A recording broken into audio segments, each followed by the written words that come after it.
There are few areas that I do not agree with Sifuna on, but there are at least 3 things that I agree with Sifuna on. Number 1, we must strengthen ODM as a party.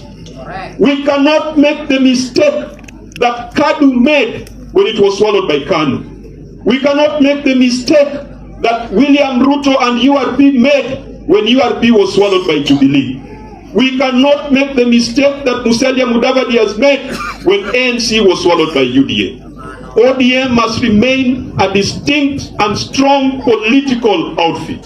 To that extent, I agree with Edwin Sifuna. The second thing I agree with Sifuna is that our presidential candidate must remain Raila Amolo Odinga. If Raila does not want to run for president, he should tell us who we should support. But this is not the time for us as a community and a political formation to start supporting candidates of other parties. William Ruto is the president of Kenya, but he's a party leader of UDA. The party leader of ODM remains Raila Amolo Odinga. And he made it very clear that in 2027, he will give us direction. And I want him to go and have conversations with William Ruto, his small brother, so that they can agree on a formula.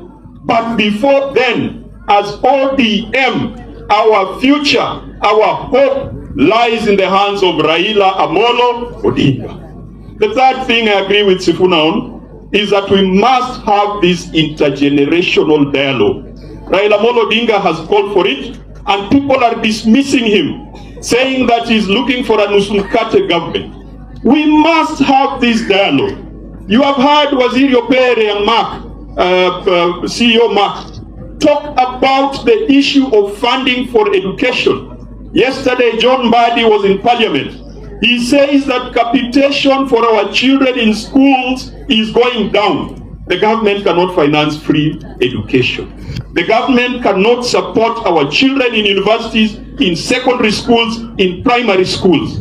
We must have a conversation as a nation how to put together the many funds that have been set up so that we can have free education in this country.